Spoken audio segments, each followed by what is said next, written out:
The haunted minds থেকে আমি সিদ্ধার্থ। আপনারা শুনছেন আজকের গ্রাম বাংলা ভূতের গল্প, রুম নাম্বার 3।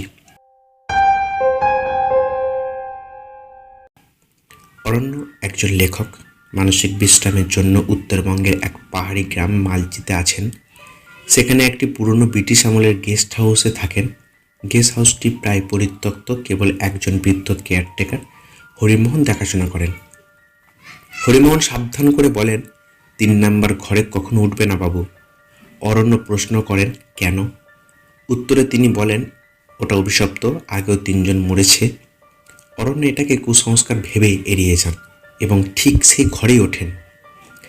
3 নাম্বার কক্ষ দেখতে খুব সুন্দর। কাঠের ফ্রেমে পুরনো বিছানা, দেওয়ালের ফ্রেমে ঝুলছে বিভিন্ন পোর্ট্রেট, আর এক পাশে ছোট্ট একটা আয়না। কিন্তু রাত হতেই অরণ্য দেখতে পান আয়নার মধ্যে প্রতিফলিত হচ্ছে এমন কিছু জিনিস যা আসলে ঘরেই নেই। একটা লাল শাড়ি পরা মেয়ে ঘরের কোণে বসে আছে। সে ভাবে এটা তার কল্পনা, কিন্তু সকালে ঘুম থেকে উঠে আয়নাটার গায়ে আঁচড়ের দাগ খুঁজে পায়, যেন কেউ ভেতর থেকে বেরোতে চাইছে। গ্রামের পুজোর সময় হরিমোহনের নাতনি অরণ্যকে বলে, আমার ঠাকুমা বলতেন সেই ঘরে এক ব্রিটিশ অফিসার এক পাহাড়ি মেয়েকে মেরে পুঁতে রাখে। সে প্রতি রাতে কাঁদে, এখনও কাঁদে। অরণ্য বিষয়টা নিয়ে গবেষণা শুরু করে। পুরনো নথি ঘেঁটে জানতে পারে 1896 সালে এক অফিসার চার্লস হেনরি এক স্থানীয় কুমারীর মেয়ের প্রেমে পড়ে, কিন্তু মেয়েটা তাকে প্রত্যাখ্যান করলে সে তাকে খুন করে।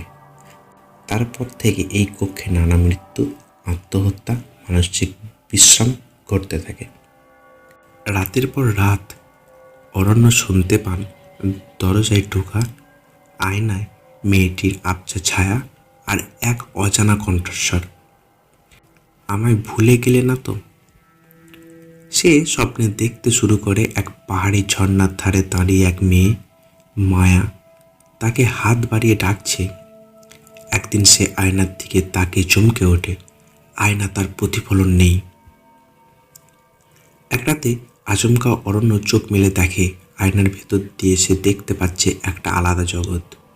কুয়াশাচ্ছন্ন পুরনো ঝর্ণা আর মায়া দাঁড়িয়ে।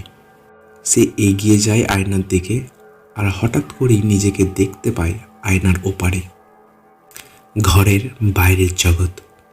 তখন তাকে আর দেখতে পায় না। পরের দিন হরিমোহন ঘরের দরজা ভেঙে দেখেন ঘর ফাঁকা। অরণ্যের ব্যাগ, বই, কাপড় সব আছে, কিন্তু সে নেই। আয়নাটার ভেতরে তখন এক মুহূর্তের জন্য দেখা যায় অরণ্য দাঁড়িয়ে চিৎকার করছে, কিন্তু কেউ শুনতে পাচ্ছে না। তারপর আয়নার কাছে আবার সে আঁচড়, রক্ত লেখায় লেখা, এবার তুই। আজও মালচি গ্রামের সেই গেস্ট হাউসটি 3 নাম্বার কক্ষ তালাবন্ধ। হরিমোহন মারা গেছেন, গেস্ট হাউস প্রায় ধ্বংসাপ্রায়। তবে মাঝে মাঝে পর্যটকেরা বলেন রাতের বেলা আয়নাটার মধ্যে কেউ দাঁড়িয়ে থাকে, যেন বেরোতে চায়। গল্পটি কেমন লাগলো অবশ্যই কমেন্ট করবেন।